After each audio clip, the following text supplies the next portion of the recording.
Muchas gracias, don Francisco. Le agradezco sus palabras, las cuales atribuyo a que es mi amigo y no a que sean ciertas, pero en fin, se las agradezco, Francisco, y a don Jorge. Le comentaba a don Jorge que la vida da oportunidades como esta.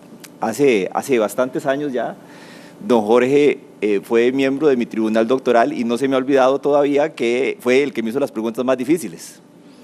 Entonces, y ya llegó la oportunidad.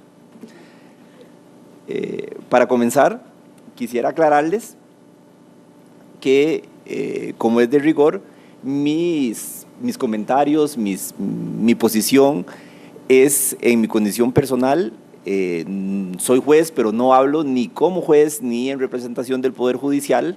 Esto es redundante, pero siempre es importante aclararlo.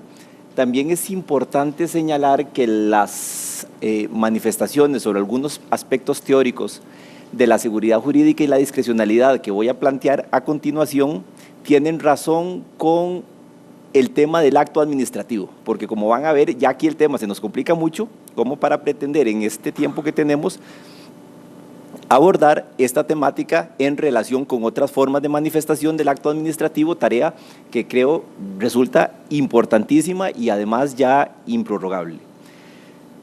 Quiero contarles que la presentación la vamos a dividir en dos partes. Primero vamos a hacer un análisis en el que posiblemente van a terminar molestos conmigo algunos de mis compañeras y mis compañeros jueces, algunos procuradores y algunos fiscalizadores de la Contraloría, espero que no todos y espero que no mucho, aclarando que lo que voy a señalar desde ya son aspectos en los que yo mismo como juez, pues en mayor o menor medida lo he hecho. En la segunda parte vamos a tratar de que se enojen los litigantes y ahí vamos a analizar un poco el tema de qué es lo que piden y qué es lo que se espera de los jueces en esta materia. Al igual que lo hicieron los profesores alemán, el profesor alemán, el profesor francés y el profesor español el día de ayer, ellos iniciaron su ponencia de control de discrecionalidad a partir del derecho fundamental y humano a la tutela judicial. Yo no me voy a meter en este tema, pero de este lado del Atlántico funciona exactamente igual. Entonces hay una serie de desarrollos que, si nos da tiempo, esperaría que sí vamos a ver en materia de derecho público comunitario, ius administrativo comune, que es como lo vamos a ver más adelante, se han ido precisando en materia de control de discrecionalidad. Hace 2 años, muchos de los que están hoy aquí sentados recordarán que estuvimos hablando en un seminario sobre este tema, sobre qué era discrecionalidad. Y entonces en aquella oportunidad estuvimos punteando, señalando que aunque todos partimos de que hay que controlar la discrecionalidad y que ya sabemos qué es la discrecionalidad, siempre en estos temas hay que detenerse un poquito, porque aunque nos pueda sorprender, cuando decimos discrecionalidad no todos estamos hablando de lo mismo. Y esto es importante, porque como lo vamos a ver a continuación, cuando leemos al profesor García Enterría o el tratado de García Enterría con el profesor Tomás Ramón Fernández y después leemos a Sánchez Morón, nos vamos a dar cuenta que no es lo mismo. Y a veces cuando estamos en la dinámica todos pensamos que es lo mismo, que estamos hablando de discrecionalidad y que para todos es lo mismo. Entonces que lo mismo da citar a un autor y entender el tema como él lo plantea o que abordar el tema desde la otra perspectiva. Y vieran que no es tan así y esto impacta directamente en la seguridad jurídica. Y además condiciona el sistema probatorio en los casos concretos, condiciona la teoría del caso. ¿Qué le voy a decir yo al tribunal cuando estoy discutiendo un tema de este asunto? Vamos a ver primero cuáles son las escuelas y quiénes nos pueden decir qué es discrecionalidad y qué no, según las diferentes posiciones. La doctrina mayoritaria, porque no es unánime, la mayoría de los autores siguen una línea, como ya lo explicaba el profesor Sommerman y el profesor Fernández, siguen una línea que los autores que se han ocupado de la clasificación la denominan reductivista. Y ellos sostienen que no es lo mismo discrecionalidad que conceptos jurídicos indeterminados. Hoy en la mañana, casualmente, los dos expositores iban en esa misma línea y señalaban que una cosa es el tratamiento de la discrecionalidad de la administración y otra cosa muy distinta es el tema de los conceptos jurídicos indeterminados. Yo no me voy a meter en este tema, va a ser abordado más adelante. Importante tener claro que el principal exponente de esta posición es el profesor García de Enterría. Entonces, cuando vamos a leer los libros de él, hay que entender el abordaje que él va a hacer de este tema. ¿Qué nos dice él? Palabras más, palabras menos, como lo sostenía la jueza Barca el día de ayer. En discrecionalidad pueden haber varias alternativas lícitas, es decir, varias de las opciones que la administración puede optar pueden ser igualmente válidas. Aquí no me voy a meter, ya eso se ha estado discutiendo. ¿Y qué es lo que hace el juez o la jueza contenciosa?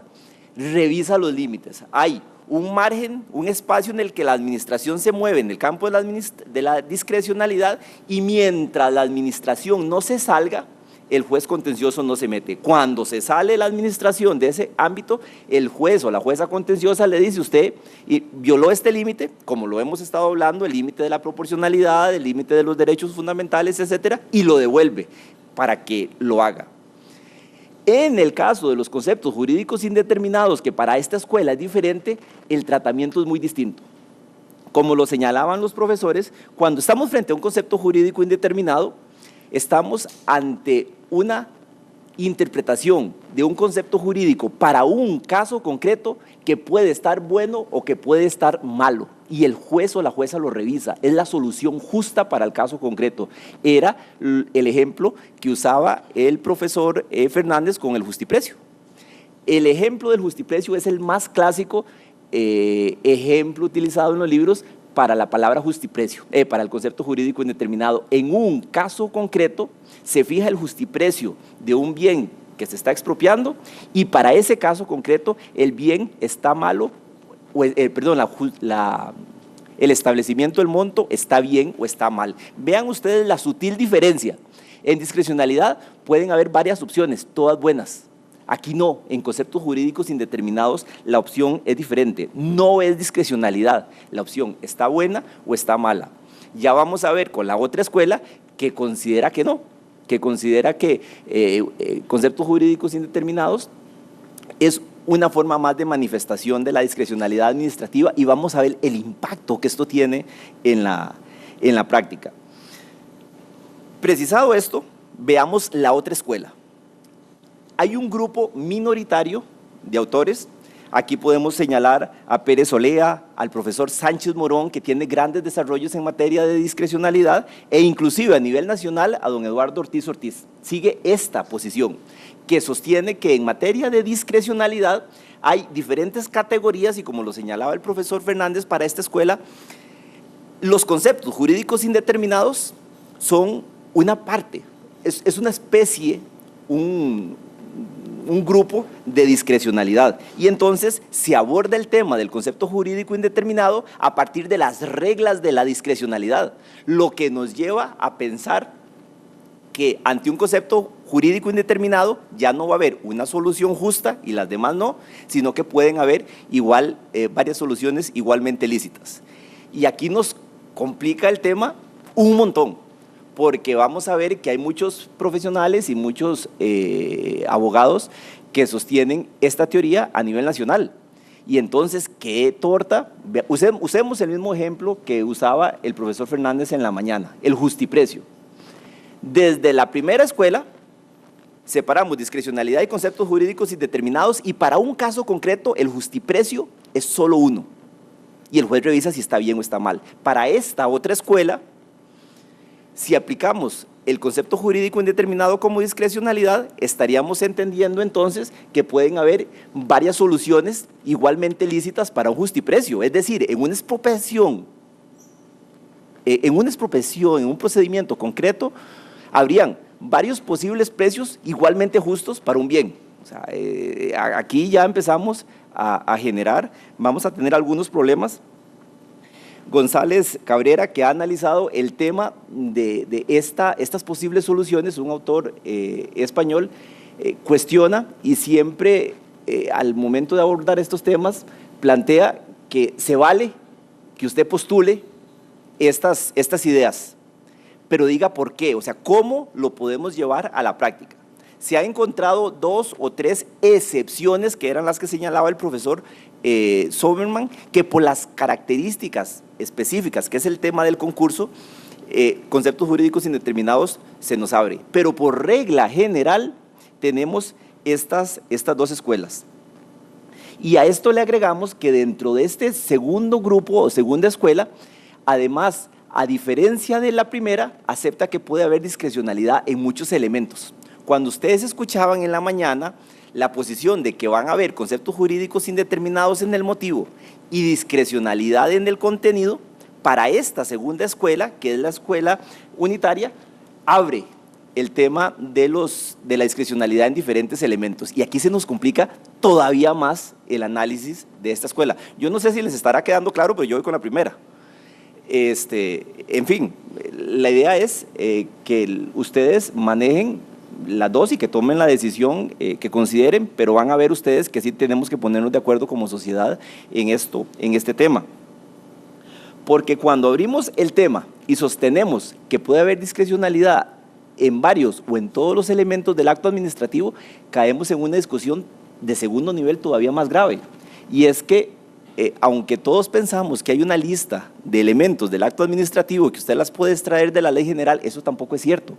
Ni la ley general, ni la doctrina costarricense, ni la doctrina extranjera tienen una lista, para decirlo así, cerrada de elementos. Hay tantas listas de elementos del acto administrativo como autores. Entonces, si revisamos, por ejemplo, a nivel nacional, la propuesta que nos hace don Eduardo Ortiz, de la propuesta que nos hace don Ernesto Ginesta, para hacer referencia a las 2 publicaciones nacionales que han desarrollado el tema recientemente, no coinciden necesariamente los elementos. Y si nos vamos a publicaciones mexicanas, argentinas o españolas, el tema todavía se nos complica más porque nos podemos encontrar listas de elementos del acto administrativo de 17, 18 elementos. Entonces, este tema hay que verlo con cuidado.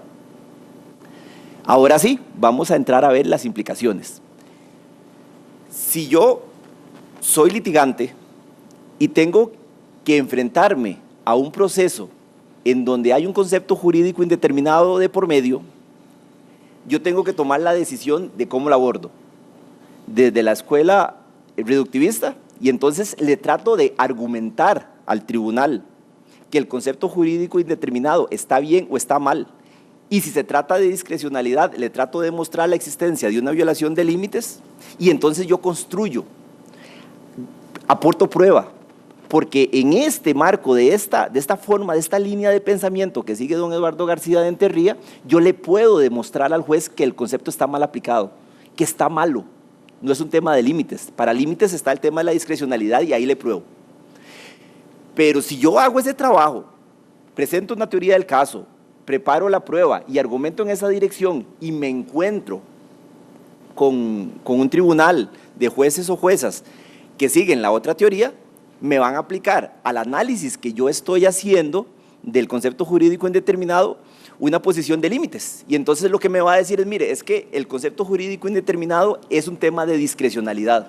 Y yo en discrecionalidad no puedo más que revisar límites porque sobre ese tema todos estamos de acuerdo. O sea, en discrecionalidad el juez o la jueza revisa la violación de límites. Y entonces todo el trabajo que yo hice en materia de argumentación y de prueba no sirvió.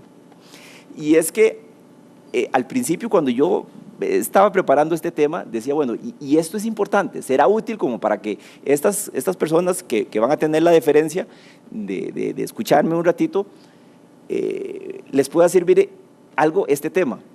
Aquí es donde yo hago el mea culpa y además hago algunos señalamientos a la Procuraduría y a la Contraloría General de la República, porque si ustedes se meten a revisar pronunciamientos, se van a encontrar con solo revisar 2016, pero se puede revisar más, y aquí inclusive incorporo en este tema a las salas, tanto a la Sala Constitucional como a la Corte Suprema de Justicia, pronunciamientos en donde nos encontramos un análisis de conceptos jurídicos indeterminados y nos hablan del halo de incerteza, de los 3 círculos concéntricos y desarrollan toda la teoría alemana.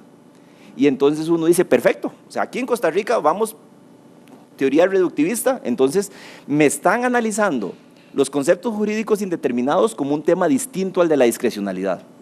Y listo, me queda claro. Sin embargo, cuando yo ingreso a revisar el tema de la discrecionalidad y el análisis que que se puede hacer en sede judicial y en sede administrativa sobre el abordaje de la discrecionalidad en diferentes elementos del acto administrativo, lo que me encuentro son análisis de conceptos jurídicos indeterminados aplicándole las reglas de la discrecionalidad.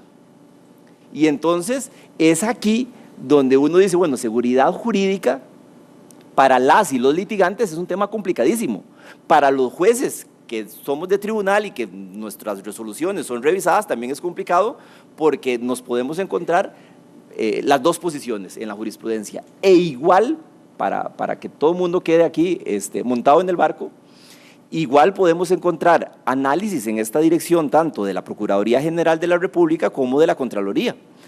Y es que no es que se mezclan, se dice expresamente que se mezclan, no, es que en un dictamen, por ejemplo, o en una resolución de la Contraloría se analiza el tema de los criterios jurídicos, de los conceptos jurídicos indeterminados en esta posición.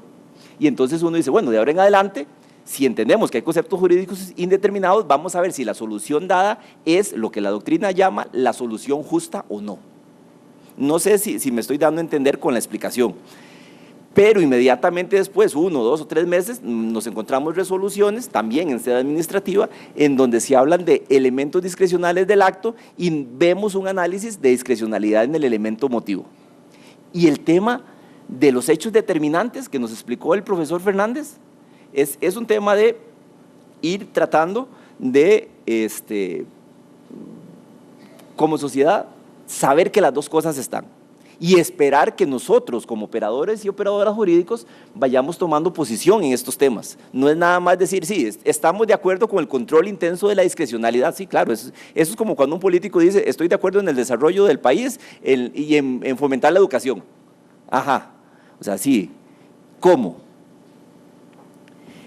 Este es el primer tema en donde yo le digo, mire, hago mi culpa. Ahora vamos a pasar a la segunda parte para ver si nos da un poco tiempo de ingresar en los límites. Y es que, superado este tema de los límites y los conceptos jurídicos indeterminados, vamos a caer en las afirmaciones que constantemente se dan, particularmente desde foros académicos, de queremos un control intenso de la discrecionalidad. Sí, claro, yo también. Queremos jueces y juezas valientes. Sí, por supuesto, yo también, más que yo soy juez, entonces me gusta sentirme valiente. Pero volvemos al mismo tema de cómo.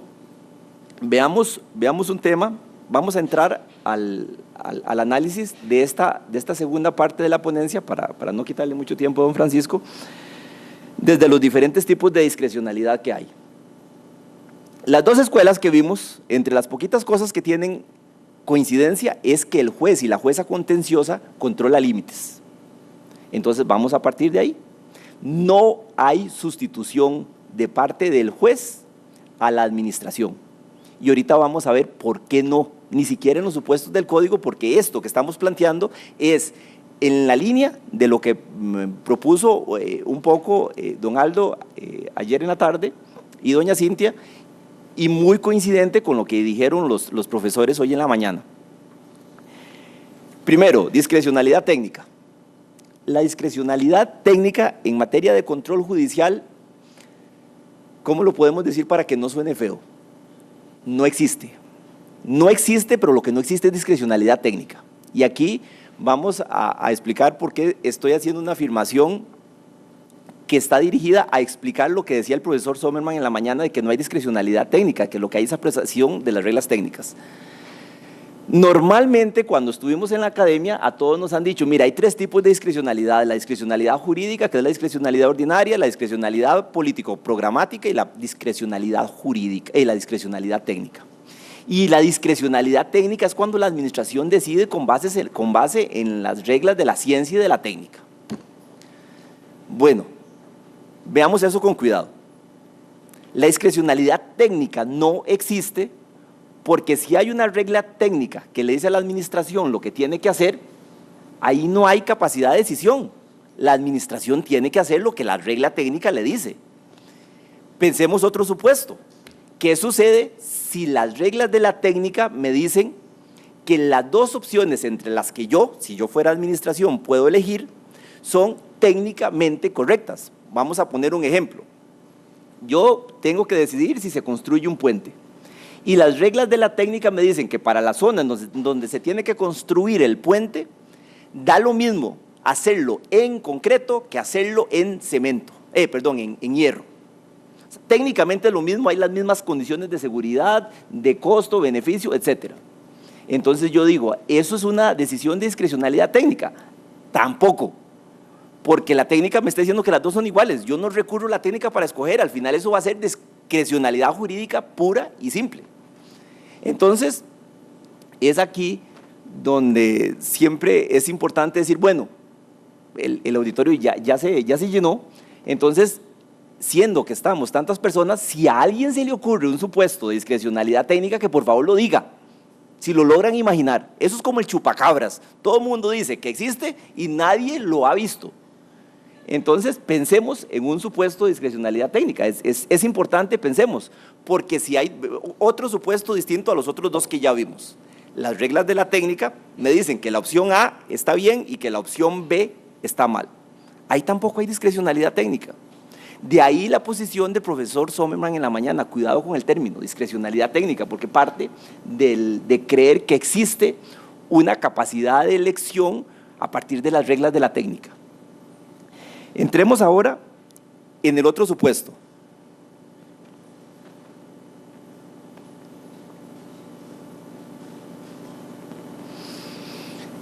En el de la discrecionalidad ordinaria o discrecionalidad jurídica y discrecionalidad político-programática. No me voy a meter otra vez ya en el análisis que presentó la jueza Barca ayer en la tarde y el profesor Milano ayer. Tengamos claro que el tema del control de límites es lo que el ordenamiento jurídico nos da sustantivamente y procesalmente. El artículo 15 de la Ley General dice que el juez va a controlar límites del ejercicio de la discrecionalidad, es decir, mientras la administración se mantenga en ese ámbito de actuar dentro de los límites, puede escoger. Lo mismo da que escoja A, que escoja B, que escoja C. Si se sale de los límites, yo ingreso. Y la ley procesal, que es el Código Procesal Contencioso Administrativo, y aquí es donde quiero ingresar, porque a veces es donde va a surgir mucho la afirmación de queremos el juez valiente, que haga. Al margen de todo el análisis que nos hizo don Aldo ayer, hay una triada de artículos que nos dicen cómo va a funcionar, que tampoco los voy a leer. El 127, para que ustedes vean que nunca va a haber sustitución, nos habla de que cuando en un caso concreto, las circunstancias del caso en donde se está analizando si se hizo mal la discrecionalidad o si no se ejerció la discrecionalidad, hacen que haya una reducción a cero a la discrecionalidad, y ya vamos a ver en casos concretos qué es eso, el juez sí dice qué hacer. Aquí lo importante es que ahí no hay sustitución de la discrecionalidad judicial por la discrecionalidad administrativa, porque en el caso concreto que estamos usando como ejemplo, las particularidades que se analizaron nos dieron una única alternativa. Es por eso que el juez o la jueza sí puede decir qué hacer, ahí no está sustituyendo, el juez o la jueza no están entrando a sustituir. Entonces hay que tener cuidado con la afirmación que a veces uno escucha de que cuando hay discrecionalidad a cero, es un supuesto donde en discrecionalidad el juez sustituye. No, es que si hay discrecionalidad a cero, ya no hay discrecionalidad, por eso el juez dice qué hacer. El 127 nos dice, con el avance del juicio, con el análisis de los hechos o con la revisión de la prueba, la solución era solo una. Vean ustedes que el 128, que sí es el que habla de las sentencias en materia de discrecionalidad, lo que le dice al juez es prácticamente, mire, si usted determina que no se ejerció una potestad discrecional que se debió haber ejercido o que se ejerció mal, usted lo que hace es que le dice a la administración cuáles son los límites, le pone un plazo para que lo haga y le devuelve la bola. Usted no sustituye. Pone límites, le dice en dónde se tiene que mover y le dice tiene que hacerlo en tanto tiempo. Atención a ese tema. Y el 128, que es el que cierra esta fila de artículos, lo que dice es que si la administración no cumple, se van a aplicar los artículos 158 y 159 del Código. Esa referencia a esos artículos no es casual. Esos artículos no hacen referencia a la parte del capítulo de ejecución de sentencias del Código donde está la ejecución sustitutiva. Esos artículos hacen referencia a los mecanismos de presión que tiene el juez, como la multa, el juez o la jueza de ejecución, para que la administración haga. En este caso, para que decida y ejerza la potestad. Entonces, aquí vamos entendiendo qué significa el querer un juez valiente o el querer una jueza valiente. Cuando nosotros decimos queremos un juez o una jueza valiente, hay que entender que queremos un juez o una jueza valiente dentro del sistema republicano que tenemos. No deja de ser no deja de ser cómodo decir en un auditorio como este, queremos jueces valientes y que hagan los jueces, que no les toca, no importa, que hagan. Sí, claro, el problema es que históricamente las sociedades que han optado por soluciones en donde alguien haga lo que tiene que hacerse, aunque no le toque, y que lo haga, y que al final lo siga haciendo para no entrar en consideraciones históricas, es un tema grave. Hay un tema, y aquí sí me separo un poco de la posición de don Ernesto de ayer en cuanto a la legitimidad democrática de los jueces. Los jueces tienen legitimidad democrática, claro que sí, pero tienen legitimidad democrática para juzgar. Entonces, ahí, en esta posición, creo yo, es un tema de apreciación. Sin embargo, yo sí me sumo a la posición que en esta dirección mantiene el profesor Luciano Parejo, y que le dicen a uno, y ya esta fue un poco la discusión hace unos años, mire, que es que urge mucho que lo que se tiene que hacer se haga, por eso el juez tiene que hacerlo. Mire, si urge mucho que se haga lo que tiene que hacerse, por eso el 128 le dice al juez, usted escoge el plazo en el que la administración tiene que hacerlo, en el que la administración tiene que decir lo que tiene que hacer. Bueno, si urge, entonces que la sentencia condene a que la administración ejerza o corrija el acto discrecional en 3 días, en 4 o 5 días. O si no, estamos en un supuesto de discrecionalidad 0, entonces más fácil, ahí lo digo. Ahí sí se urge y es discrecionalidad 0, sí lo digo. Pero atención a estos temas, y para ir cerrando, es importante que como sociedad vayamos entendiendo varias cosas. A manera de conclusión, no sé cómo estoy con el tiempo, Francisco. Muy bien. Mire, en primer lugar, en materia de discrecionalidad no hay sustitución. En eso están de acuerdo las dos escuelas, en eso está de acuerdo la Ley General, artículo 15, con el 127, 128 y 129 de la Ley del Código Procesal. Es en el marco de estas referencias que podemos tener jueces y juezas valientes.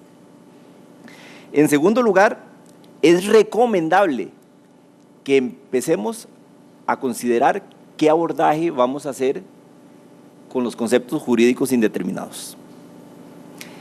Y esta es la parte, digamos que popular de las conclusiones, porque ahora viene la otra parte que considero es importante que se ha traído a esta mesa, pero que no es tan popular, y es el tema del abordaje de los límites. Y es que vieran, compañeros y compañeras, que nosotros como sociedad nos preciamos mucho de que en 1978 tuvimos la Ley General de la Administración Pública, una gran obra, por supuesto que sí, es del siglo pasado. Y sirve mucho, funciona, sí, es del siglo pasado también. Entonces tenemos que ir haciendo un abordaje, pensando como sociedad cómo vamos a enfrentar el siglo XXI en este tema. Empezamos bien. Código Procesal Contencioso Administrativo, ¿pudo haber estado mejor? Claro que sí, ahí quedaron algunas cositas.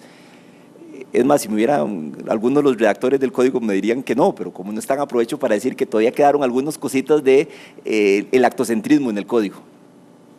¿Pudo haber quedado mejor? Sí. ¿Es un gran paso también? Sí, claro, pero eso fue en el 2006, que empezó en el 2008, y nos queda todo el siglo.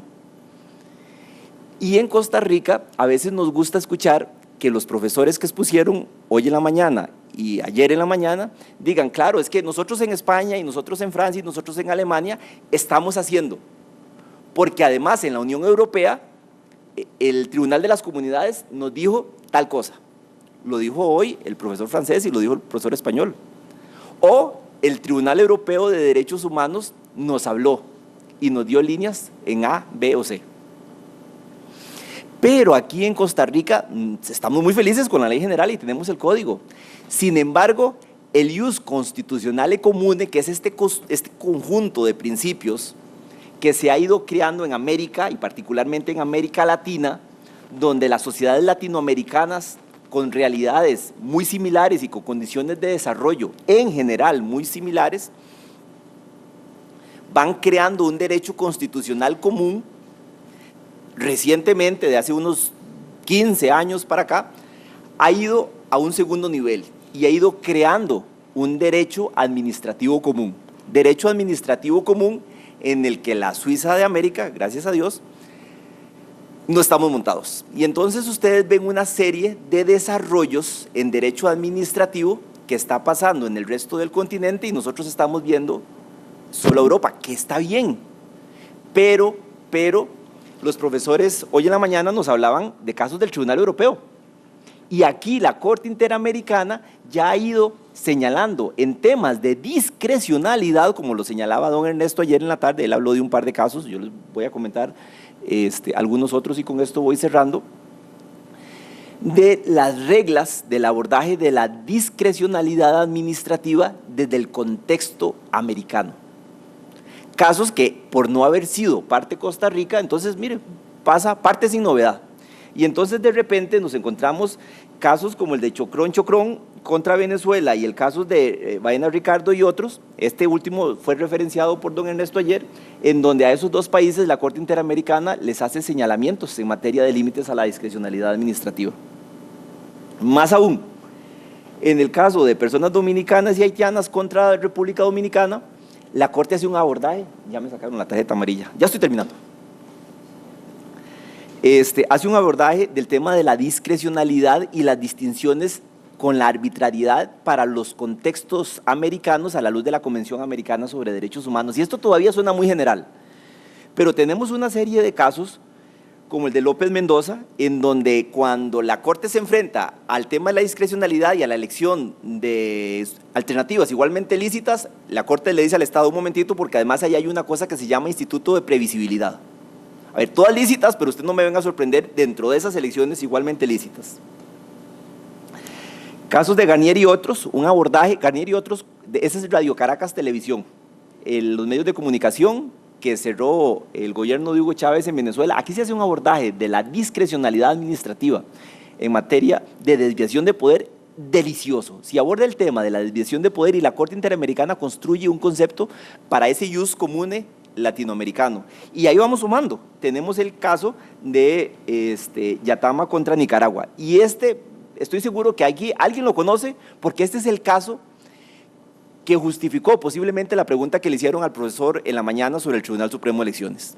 Porque en este momento, aunque se usa el concepto de estamos en un sistema en donde hay un control universal de la actividad administrativa, pues vieran que no es tan así la afirmación, tan alegre para hacerla, porque hay una situación de conflicto entre el Tribunal Supremo de Elecciones y la jurisdicción contenciosa administrativa en materia de si el tribunal puede controlar los actos en función administrativa del Tribunal Supremo de Elecciones. No voy a entrar a este tema porque ya eso es para es una lucha completa donde el tribunal le dice al tribunal contencioso, le dice al Tribunal Supremo de Elecciones y el tribunal le dice, no, usted no me controla, punto. Y la ejecución de la sentencia, porque ya hay una sentencia de por medio que determina cómo se va a manejar el tema de la discrecionalidad. Esa persona se le podía juzgar más, se le podía juzgar menos. Estos temas de discrecionalidad ya fueron abordados en el caso Yatama contra Nicaragua, donde se analizó el funcionamiento, el control judicial del Consejo Electoral nicaragüense frente a la jurisdicción del Poder Judicial. Salvador Chiriboga, otro caso para hacerles, y ya con esto mejor me detengo, en este caso se analiza en Ecuador el manejo del concepto jurídico indeterminado del justiprecio y se tiran líneas a nivel continental. Y esto en el sistema continental de protección de derechos humanos. Si ingresamos al tema del derecho comunitario y las objeciones que tiene Costa Rica, la parte política, que tampoco nos vamos a meter en ese tema, eso no impide que los órganos técnicos en materias de aduanas estén desarrollando y sigue funcionando, y el Costa Rica está metido en un sistema en materia aduanera, en materia comercial, en materia de reglamentos secundarios, marcas, etiquetado, Y todo eso está pasando. Y nosotros estamos muy contentos porque tenemos ley general y tenemos código. Gracias a Dios las tenemos, pero tenemos que enfrentar el siglo XXI pensando en las nuevas necesidades que como sociedad vamos a tener, y ya con esto termino. Muchas gracias.